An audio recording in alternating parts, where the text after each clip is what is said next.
History and Heroes, a series aimed to highlight the profession's humble beginnings and the men and women who paved the road for all of us.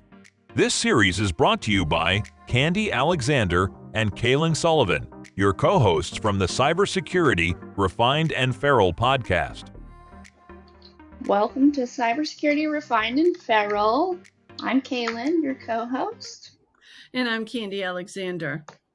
So when we started this divergent series of Cybersecurity Heroes, Luminaries series, we wanted to recognize our profession's history so we can understand the root of the overall profession's approaches to things, significant events that occurred that shaped who we are today.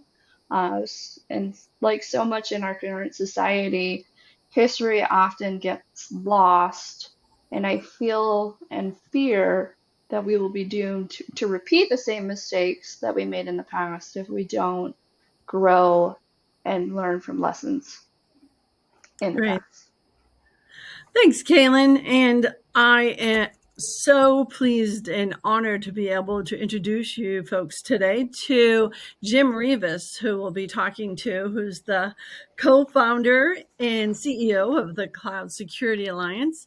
Jim and I actually have had the pleasure of knowing each other for a number of years now, where we had the pleasure of serving together on the ISSA International Board of Directors. I don't even remember what year that was, but it seems like a million years ago. But I think because of that and because of that history there, it definitely demonstrates Jim's passion for cybersecurity and his desire to give back to our community. So hi, Jim, and welcome. Hey, Candy, it's a pleasure. And I think it was 2002, actually, that we got connected at ISSA. I looked that up. And yeah, you were like helping launch or really driving force of that first CISO executive forum that we did there. I remember that quite a bit. So yeah, it's been great, like working with you and actually learning from you too all these years. Likewise, Jim. Absolutely likewise. So I again met you through the ISSA, but let's go back a little further than that, and tell us, how did you get into tech specifically, and then how did you get wrapped up into, back then I think we used to call it the information security profession. Yeah, so I mean, I've always been interested since sort of the dawn of like the personal computer. I got the opportunity to have one when I was 12 years old, and Commodore, it was multimedia and all that. So like writing basic programs, making it do sound, all these sorts of things. It was, I kind of assumed I would be doing something like that. And I went and got a computer science degree, and it was a lot of COBOL and Fortran, Pascal, and on a DEC VAX. And but it actually had, looking back to it, I missed the punch card by probably just a year or so, and it had what we call the phone, which was really sort of chat, and email, and it was pretty modern back in those days. And so I actually got my first sort of experience with the NSF-net, which was before that the ARPANET, and eventually became the internet. And sort of that was just a little bit mind blowing. It was used for nefarious reasons also, which was a good lesson back there. We're using it to download programs to like somewhat cheat on their assignments, and so it was kind of interesting then. But so I went straight out of college, and this had been like 1987, and went to work for a bank, and just to be a database programmer. And the IT manager, like, he quit within like a month, and I got that job, and so that was my job for the bank, and security was like something we had to be thinking about working on. It was part of my job really there, sort of from that beginning. And I just that's sort of how I started, and then I really just sort of realized a couple years into that, I really liked the technology. I liked how things were starting to get internetworked. I thought that was pretty fascinating. You could see it was the dawn of a pretty big age, and that security was maybe the most interesting part of it for me, because starting to get a sense, it was still very primordial to me, but that it was more than just the technology of security. It was that interesting blend of art and science. Yeah. So that's kind of how I got started. And then I just sort of did some of my own businesses and just kind of progressed through, did startups, did several different things. It's funny actually you say it's a blend of art and science, because actually a lot of people that I know that are my age in like security professions actually like went to art school. Like a lot of people in security are very artistic, so I think it was really funny for you to say that. Well, I think creativity is a big part of this psychology. There's a lot of Mm. other skill sets.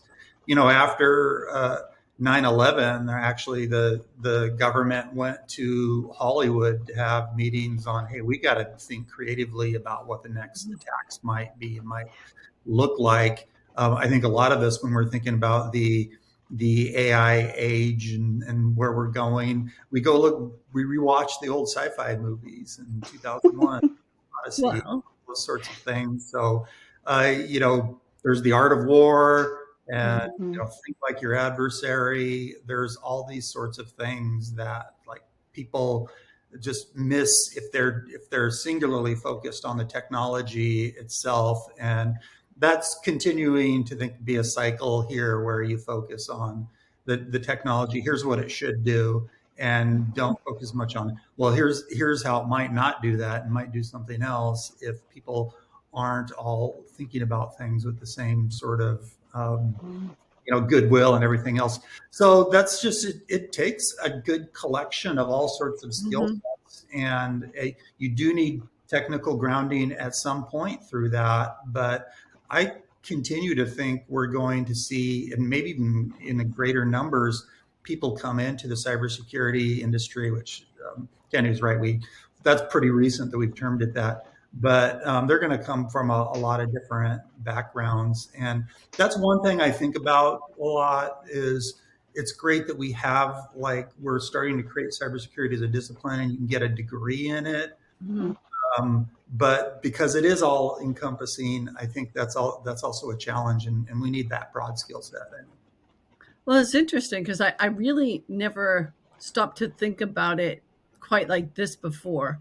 That I know that I'm very like creative minded. I always have said you got to think outside the box to solve the problem, because otherwise you're doing the definition of insanity, doing the same thing over and over, expecting different results. So think outside the box.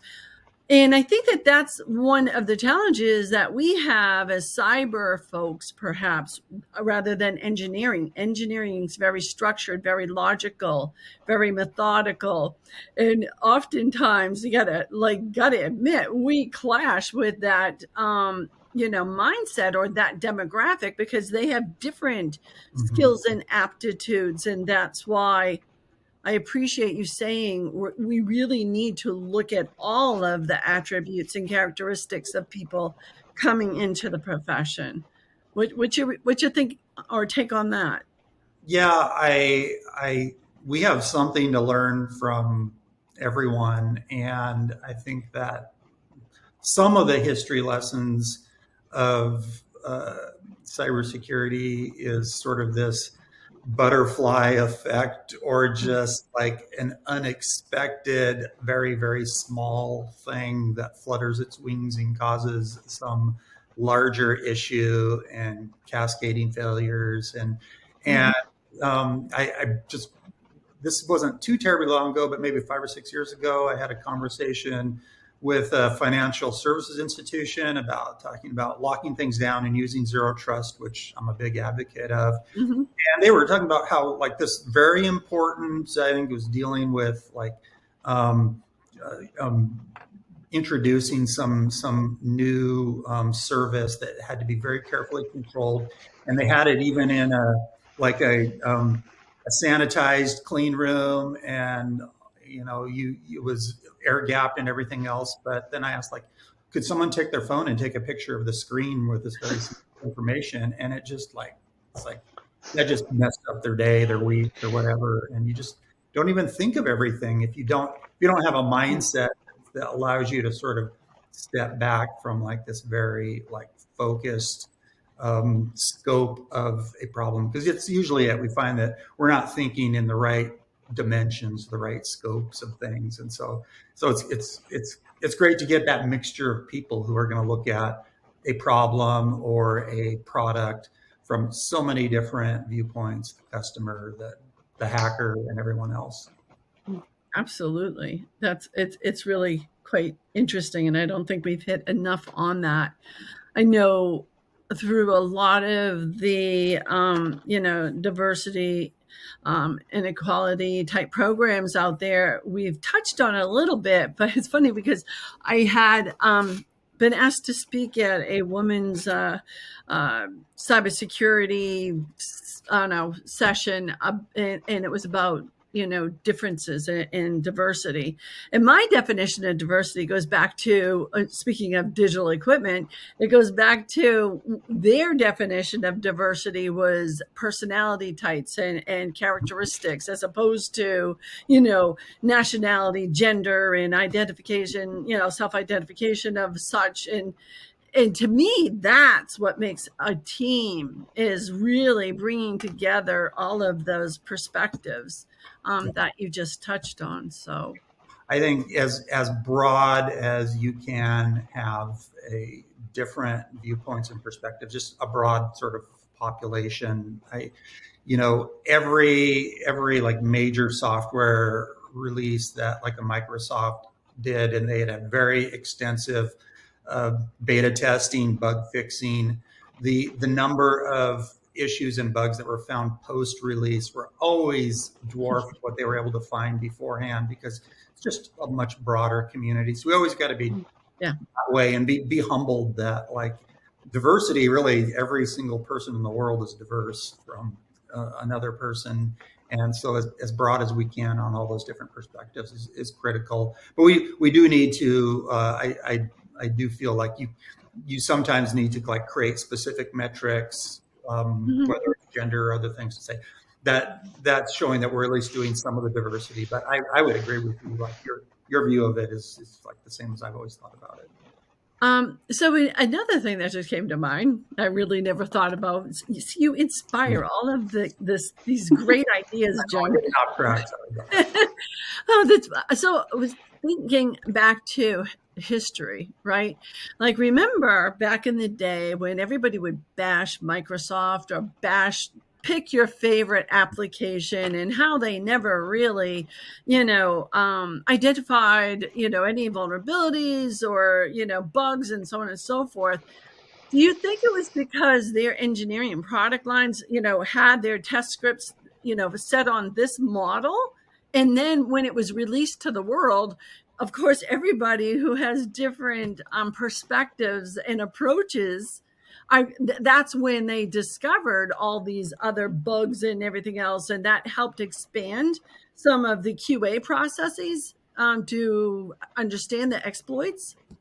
Yeah, I sort of saw them both like pre-trustworthy computing, where they were trying to build and they did an excellent job of the software development lifecycle, make it secure, and then post, once that was implemented. And you sort of have problems in both cases, but definitely you saw in those early days that security just wasn't a specifically articulated requirement, and like the input validation things that were like college professors wrote about in their textbooks in the 70s weren't all implemented there. But also, like post the trustworthy computing, sometimes implementing security, the way how it's implemented can introduce new bugs as well. And so how you like implement something that's doing encryption or other things. So there's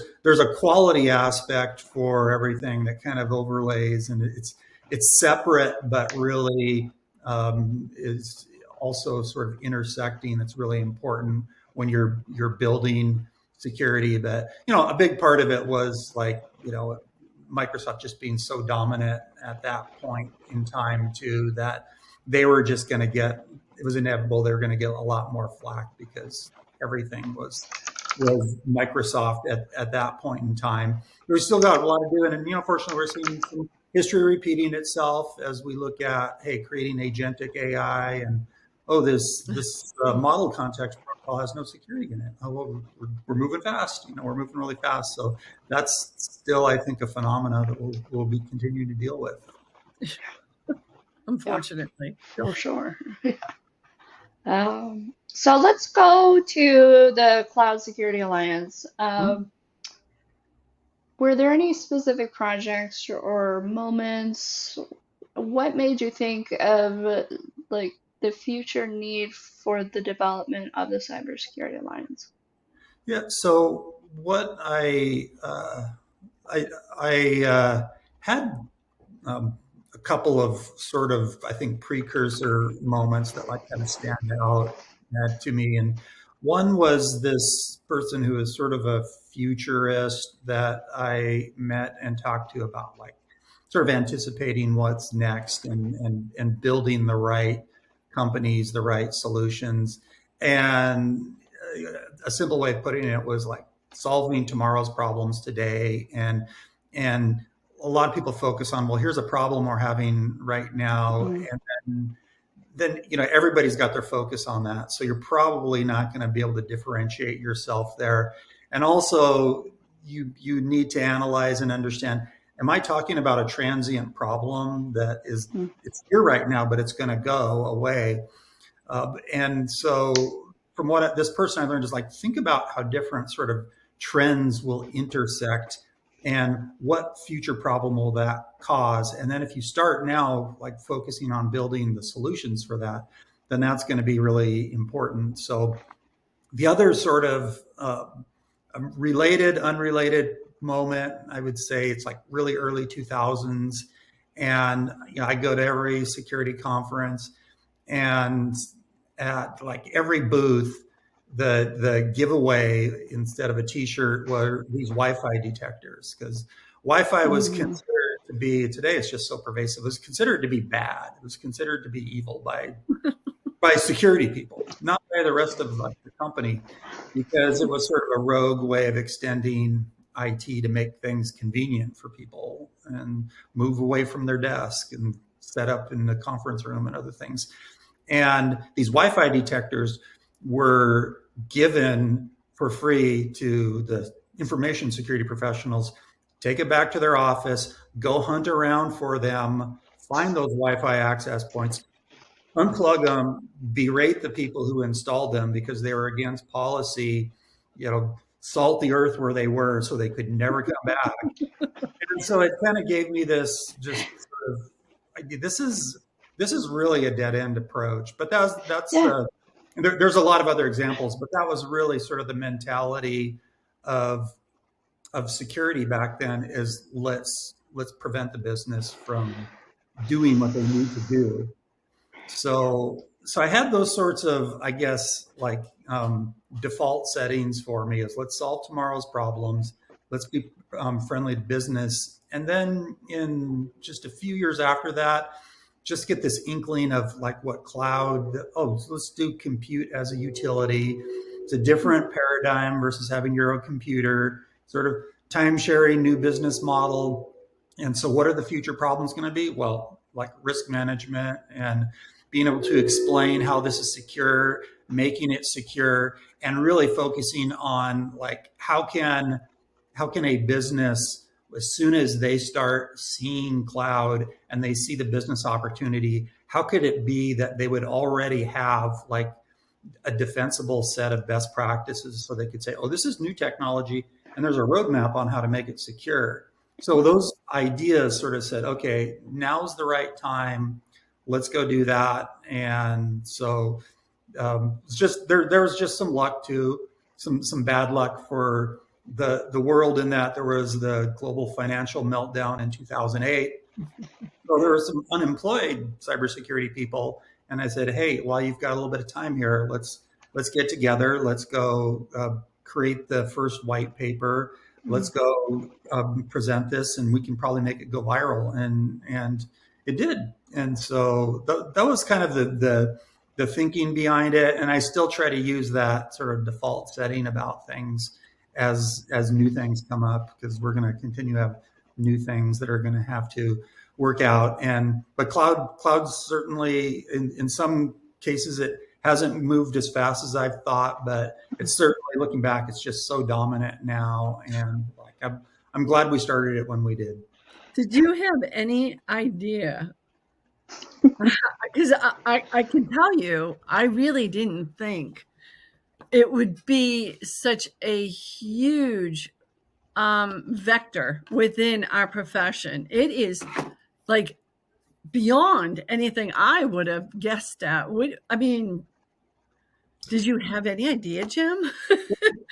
It felt to me like it was going to be. It felt to me like a real uh, um, shift, a real fork in the road. And one of the not, it wasn't just all my conclusion, but one of the people that I interacted with and I read one of his books was Dan Gear. Yeah.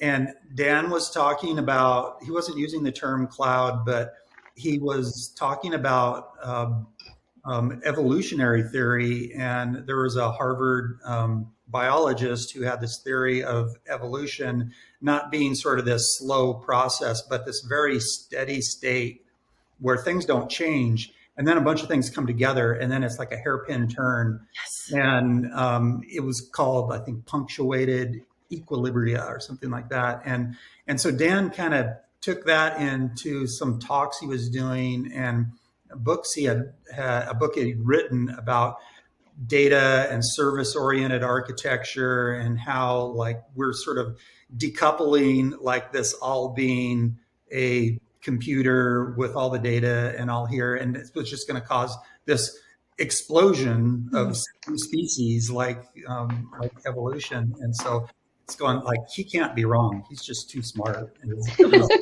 He just looks too smart. And so I did really feel it was going to be pretty big, but like the timing of it that's always the hard thing to predict. Yes. So I didn't know how long it was going to take. Well, I just am so happy that it took hold, because I mean, let's face it, some of the challenges I've experienced in my past is seeing the future and trying to position organizations or professional based, member based, or company based for that future, and not being able to start the momentum for that growth. And that's really been like one of my life challenges that I still continue. Is like, I just want to scream from the rooftop, what does it matter with you people? It's coming. Yep. So let's talk about that for 1 second. There's something you said in 2008. There was an opportunity, and you advised people to take that opportunity and, I'll say, retool or reskill themselves for the future. Do you think we're in one of those phases now with an opportunity? Let's face it, you looked on LinkedIn. Unfortunately, there's a lot of people that are looking for new opportunities, that between that happening and then the explosion of AI, is this an opportunity for people to use this time to retool, reskill for the next wave? Yeah, 100%. I mean that. So I'm really in this camp that AI is very transformational to the cybersecurity profession. I'm very much in it's the assistive tool that's going to make cybersecurity professionals better. There's a part of me that also says like it's even bigger than that, and we should also be thinking about it as a new species. But if it's not anywhere sort of near that now, and I think there's so much that a cybersecurity professional can enhance their career by like start from the basics, really understand large language models, understand how the architecture of them, how they work, what all of the what a transformer is, all these things, understand the image side of generative AI, diffusion, all of these different areas, and so just keep building on that. Use it like as much as you can, really understand those things, because I do really think that a cybersecurity professional in the future is like that's their toolbox is going to be like it's going to be these tools, these LLMs, and they'll be sometimes there'll be a chat interface, sometimes it's going to be an agents and all of these sorts of things, but the sort of predictive nature versus the deterministic nature and how all that works, you are needing to harness a different beast in terms of the technology, both in you needing to secure it as your company uses it, but how you're going to use that. So, there's a lot of different things around it, but I one of the things that I like to just point out real simply for someone who's been head down, maybe they're in the vulnerability management position or space, they're doing red teaming or whatever else, is that you can go get a big report that says here's the high, medium, lows of all the vulnerabilities and all the assets, and try to make good decisions based on what you understand is important. There could be a Zoom call happening the same time you're doing that, and a bunch of people are talking about this asset, which seems very low risk to what you're seeing. They're saying, next week, we're going to put all of our crown jewels on this empty container. And, suddenly that's a lot more important. We don't get that kind of context right now, but the changes, the AI itself, and then just the sort of the downstream impact it's going to have. This is a great educational opportunity, and we are, we have people getting laid off, but we are big picture really expanding this workforce, getting new entrants in, a lot of different people. So there's really understanding that. A lot of people learn to code. I'm in the learn to code camp, because I think you are going to need to understand this a lot more for a lot more jobs, to understand how these systems are working, to understand how to take advantage of them. So this is absolutely the biggest sort of retooling, re-education, new education, and even like how do we do things, re-architecting what a cybersecurity function program looks like, and the processes and everything else. So that's big disruption to it for sure. And professionals need to dive in, and I like to say that the cybersecurity person should be the most AI knowledgeable person in the company, more than the developers, more than people working with it. They need to be the ones that understand this the most. And so that's a big educational challenge, but we need to climb that hill. I agree. When I was with the ISSA International Board, I worked to do the cybersecurity professional, survey. And one of the things that I said over and over and over again is that, uh, technology changes so quickly. And as technologists, you need to keep up with that change. But as cybersecurity professionals, you have to leapfrog that. Yes. And get in front of it. And that is nearly impossible. So really trying to take the opportunity and advantage at any point we can to try and get that advantage. And I do want to come back to this conversation because I know you have a special initiative and project. So we'll come back to this on how to, retool and retrain, reskill on that in a moment. But I want to touch back to again, how do you, convince businesses and organizations something big's coming? I know when you talked about the cloud and, security alliance and how you saw cloud computing as being a huge timestamp in our history as to something big happening. What hurdles exactly did you face in those years in getting buy-in and participation from, industry, from professionals and so on and so forth? Because let's face it, it grew from, you and the co-founder to what it is today, which it's highly respected and highly participated in all your work and research. And so how did you go from 0 to 60? A big part of it was outreach outside of cybersecurity was really critical, and that's part of like was some of my earlier feelings of we get kind of insular in this, and we're not, I mean, historically measured on the success of the business. I mean, really, security does enable business. It has forever. I mean, people started being able to access your money from an ATM like 7 by 24 from any street corner. That was security that did that, but we didn't even understand that because we were sort of like so low in the organization. But I spent a lot of time actually with more of the cloud people, already knowing the security people pretty well. Yeah. And then you understand how they're actually trying to transform businesses. Then you communicate to the business people, the leaders, to like explain, here's how your business is going to change, or here's what opportunities are going to come with that.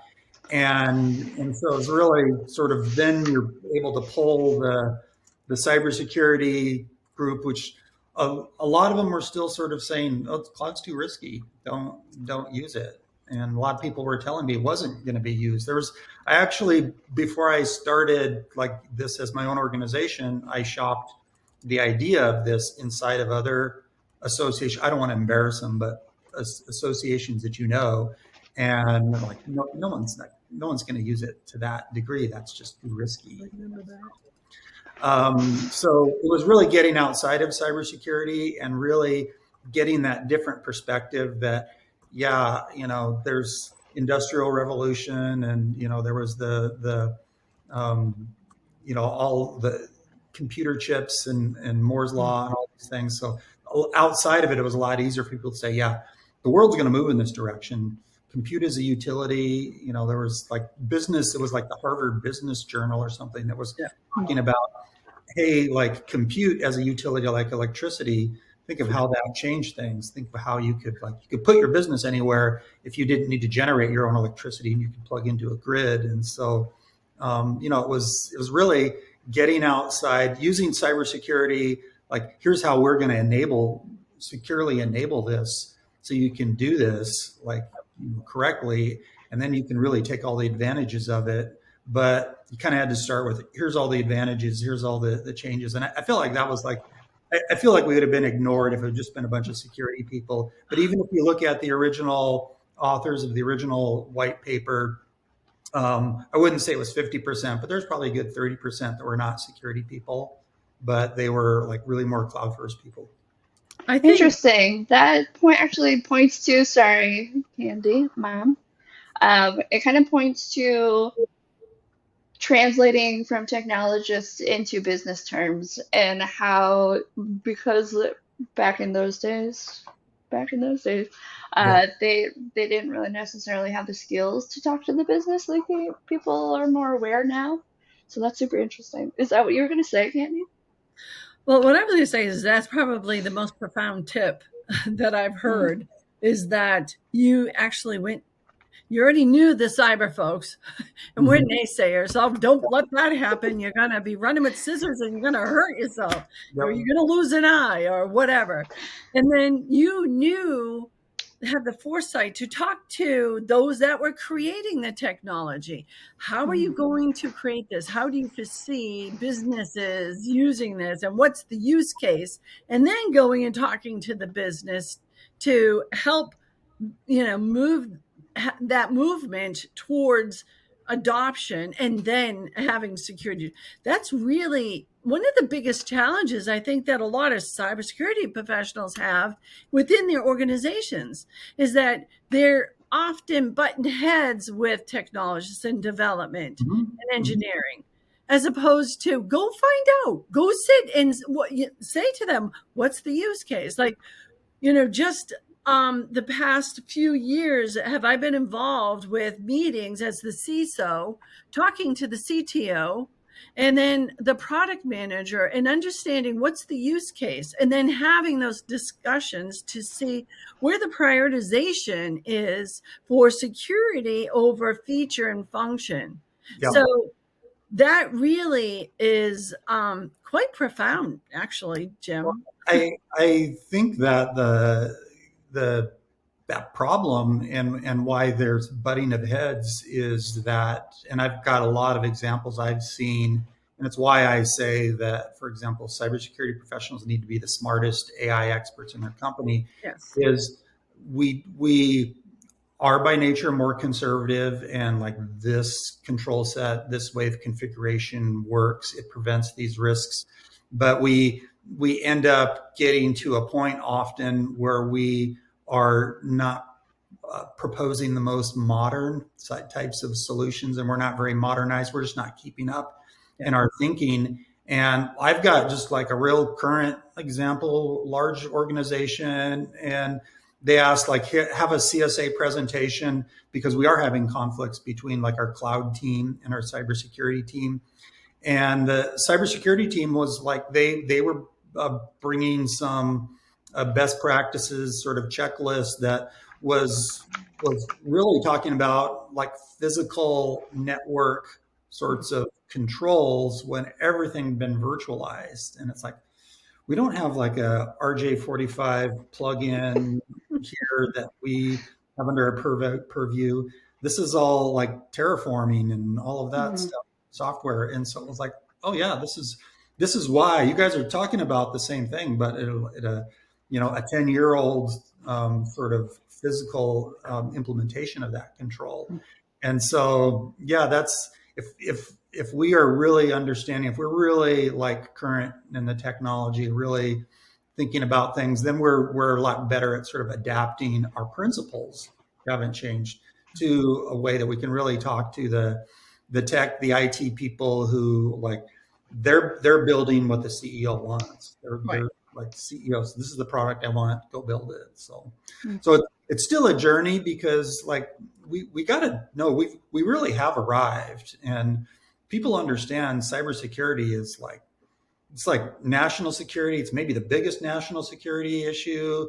Businesses understand this can take them down, put them out of business. So we have to really sort of transform. And it is a challenge when you're talking about what are the bad things that can happen in the future. But we really do have the microphone, but not all of us like really communicate it in the right way to like have the impact that we need to with the business. So speaking of journeys, of all of the initiatives, research, and frameworks that CSA has produced, which do you think personally has had the most significant impact of like organizational cloud security posture globally, and why? So, I mean, if we look at the metrics on what we produce, our cloud controls matrix, our framework is by an order of magnitude the most downloaded. And, it's like, it's not, maybe we do things that are like a lot more like cutting edge technologically, which also they do well, but it's sort of this bridge between like here's the technology, and then here's the principles, and like here's what you need to look at, and it's at a level of abstraction that makes the most sense. But it's this way of like organizing the thinking between the people doing risk management, people trying to run the business, the people trying to secure it, the auditors trying to make sure the business is doing the right thing. And so that's been like the biggest. The second biggest download I think we get is our top threats, which we regularly sort of issue, which is more sort of like here's where the technology is going, here's where the concerns are, here's sort of the zeitgeist of where things are. And so, and then our just overall guidance, which we haven't updated as frequently we did last year, but that sort of kind of a broad set of principles that people want to go talk about, and they get translated all over. And with AI, they're getting like we're getting to a point where we can translate them almost simultaneously. So we do have a good worldwide footprint of those things, but we're still sort of trying to be this sort of arbitrator between like bleeding edge technology trends, where's everything going. And so what we end up versus like trying to focus on any of our research artifacts is let's be agile. Anytime there's a new issue people want to talk about, let's get a small group together. Let's try and create something within a very short amount of time, like a few weeks to a couple months. Let's get the industry to react, and then let's iterate it. It's sort of that kind of agile sort of way of crowdsourcing knowledge is kind of like probably our biggest impact to like problem. Is it something we have to worry about? Yes, it is. Here's what we think the solution is. It's kind of that sort of, it's more that community activation. I think has been our biggest impact.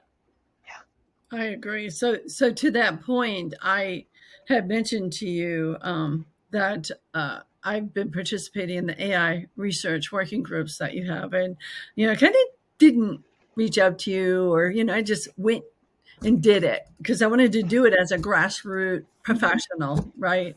And let me tell you that I was so impressed by all the smart people globally that were involved in that. And I was so humbled immediately in participating in those. And, one of the ways, little, tip and trick for our listeners, that I felt for me best to learn about AI was to join those working groups so that I could learn hands-on, listen from some of the experts from around the world. And again, I think it's a wonderful opportunity for anyone to get involved in. It's a matter of just signing up, right? Yep. Yeah. We welcome the community, like just the perspective I have is like the anyone out there that's operating on the front lines or in a research lab, they may have just a unique insight that's going to make the work we do better, and it's going to actually catch something that's a real problem that no one else has thought of. And that sort of way of just like bringing people together, and there ends up being sort of this natural meritocracy that like if someone just doesn't have like real good ideas, they're not going to get included in papers, and like the good ideas are going to be the ones that move through that. But you just don't necessarily know based on a person's credentials or anything else, like who's going to really have the insights you need. So we've always like had this like let's open this up, let's have really open communities running our working groups, and then let's like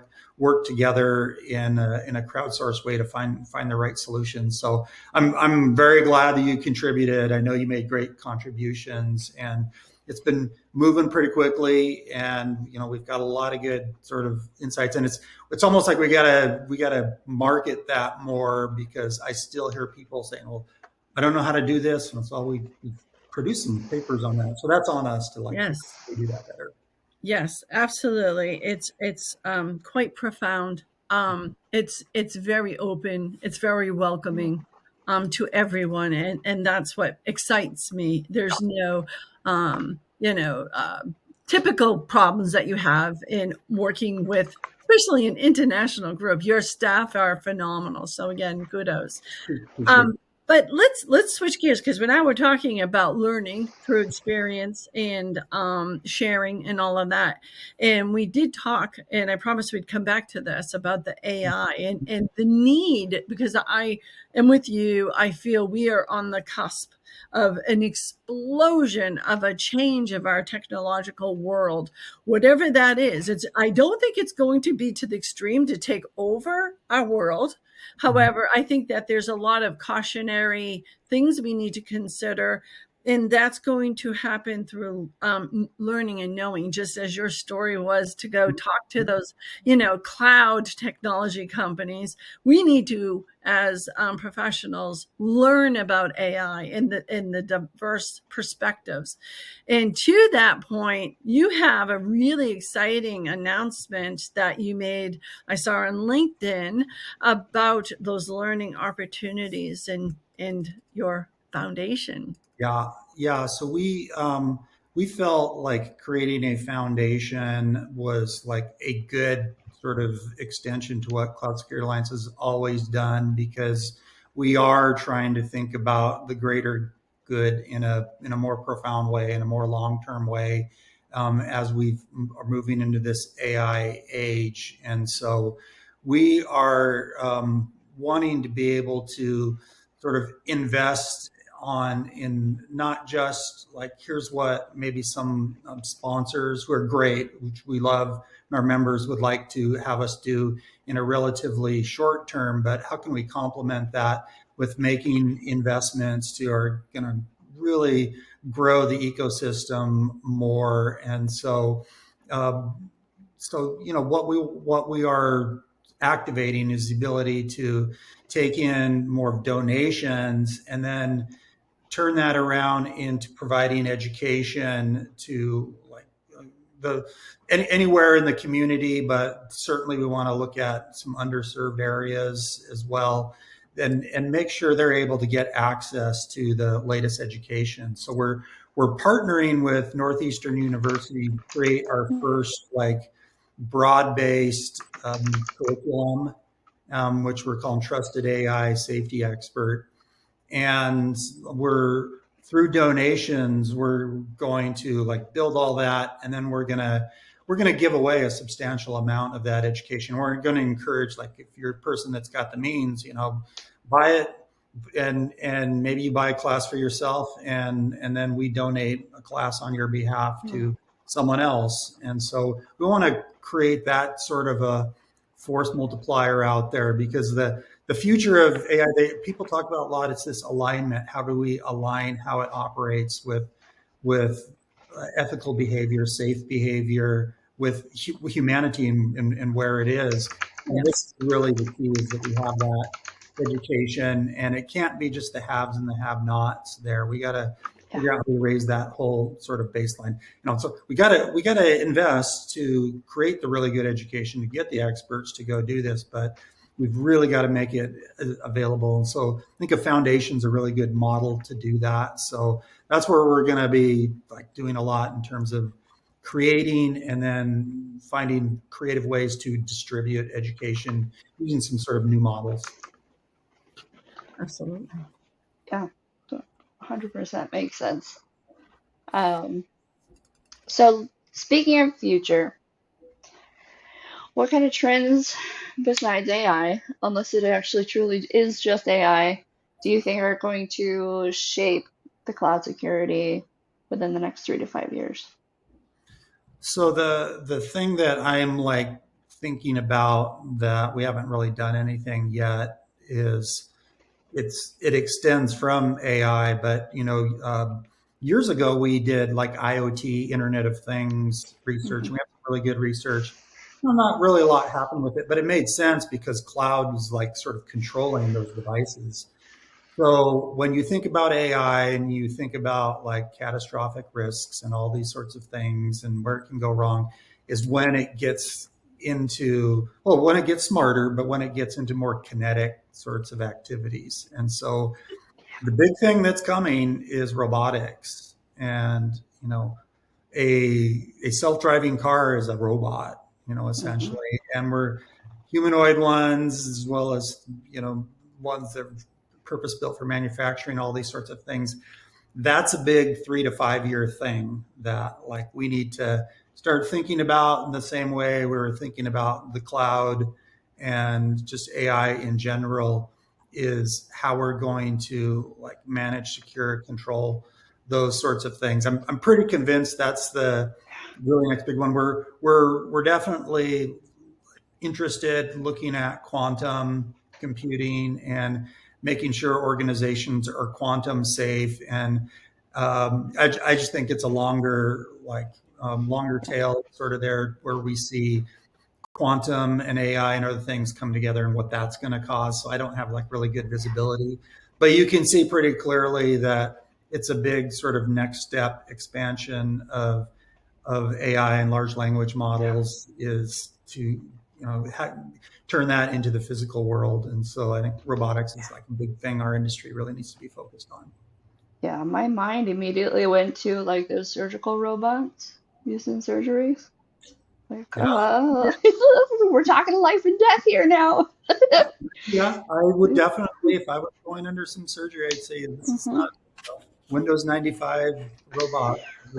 It's, what's it, what's it using? What model is it using? Yeah. Everything, and has Yeah. Cloud Security Alliance certified it. So Yeah, Yes. exactly. Can I see the risk assessment, your last risk assessment report on that, please? yeah, absolutely.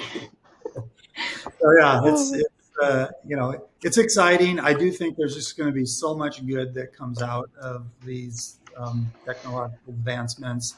Hopefully, we'll learn lessons from what hasn't worked great from technology advances in the past. But I'm really optimistic. But we've got to look at these things proactively and try to get ahead of the curve. yeah. Agreed. Um, So one last question. Mhm. So for those that are starting out in their careers and looking to specialize in cloud security, what do you think the most crucial skills or areas of knowledge that they should focus on developing? Yeah, I mean, I think that broad based education and with some technical, some at least a couple classes on programming development Mm, are really good. So you do need some technical grounding. Broad based, I find when I talk to a lot of larger companies, they say we like the community college 2 year tech school degrees for like the entry level uh, people, and then we like to train them our way, and then maybe they go yeah. back and decide here's where I want to focus in business. Maybe I need a business degree, or maybe I need a 4 year degree or something else. So I kind of think as fast as things are going, apprenticeships and on the job is like get that first job in this. And uh, mhm.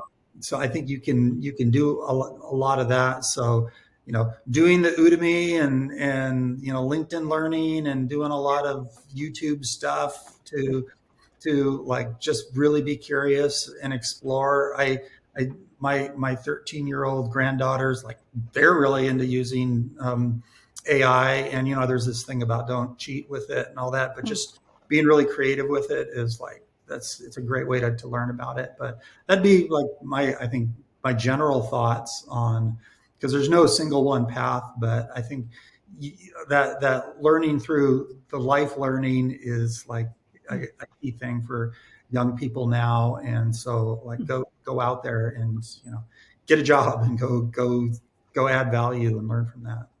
That's so funny. I do recall, I'm snickering here because I recall it's history repeating itself. I remember I was working at Digital Equipment for engineering as a secretary or admin. And I remember sitting at a group lunch with the vice president of engineering, storage engineering specifically. And we were talking about, like college graduates and, starting out or whatever. And he had said to me, he said, Candy, sure, we look for like MIT grads or all these, really prestigious college graduates. But to be honest, what we prefer is that you come in, you have a basis, and you come in and we're going to teach you our way. So he said the first thing I tell people when they first start, you know, okay, congratulations on, the job and thank you for accepting the offer. Now forget everything you learned in school because we're going to teach you our way. So there it is. History is repeating itself. And I think with technology, again, moving as quickly as it does, we don't, and believe me, I don't think that people should not go to college and get a degree. I think that that is the baseline, right? Yep. But the expectation is that it is going to be just in time learning for the rest of your life. Mhm. So same point over and over again. I love the idea of like you're going to be learning the rest of your life. That's not how the world was 100 years ago. You learn and then you go work out in the Yeah. factory. But like, I love that idea of the world's changing. We're going to always be learners. And I think universities will find their footing in what Mhm. this world means. Most of them will. But yeah, we need to question all of these things and what's the best way to learn and how do we measure that? Absolutely. Well, before we close out our discussion here, again, this series is to highlight the luminaries of our profession, and let's face it, probably 15 to 20 years, perhaps too late on starting this series because we've lost some Mhm. really remarkable people, people that had a huge impact on my life and my career, as well, I'm sure, as you and yours. So I'm going to throw some names out at you, and let's share what your favorite memory is of that individual. Excuse me, Howard Schmidt. Oh my gosh. I he was so kind and such like a good mentor. I just remember just sort of a funny thing. We were traveling together and we were checking into the same hotel in London. He was starting a 3 week trip through Europe and I was just there for 3 days. I had twice the size of luggage and he said, Jim, they do laundry in Europe. So, it just like cracked me up. He was just like, I mean, he's this guy that is like just so highly admired and just on this. And he just like wanted to sit down and just give me some practical sort of fatherly advice. And so just love the guy. I just so sad when he just like left us so quickly. I agree. I agree. He touched so many people, and we all have a Howard story. Mhm. So yeah. How about Hal Tipton?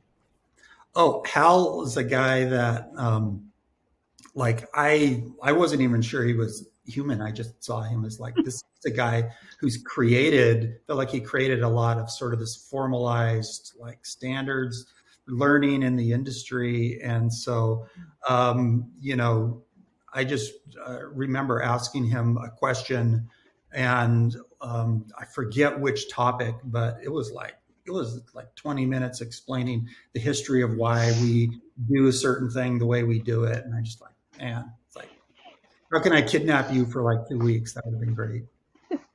I know it. How about Don Parker?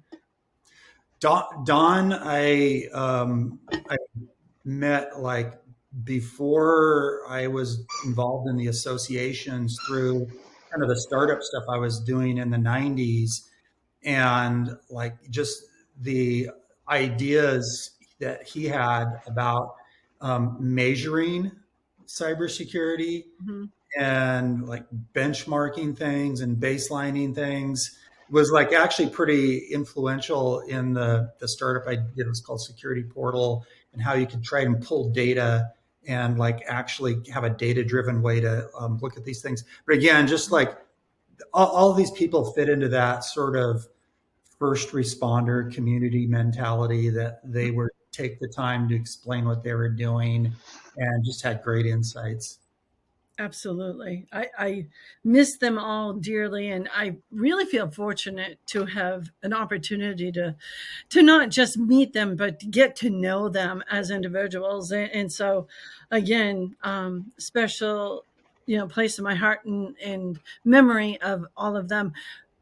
Who have I not asked you about that you would like to mention as a history or, excuse me, a hero of our history?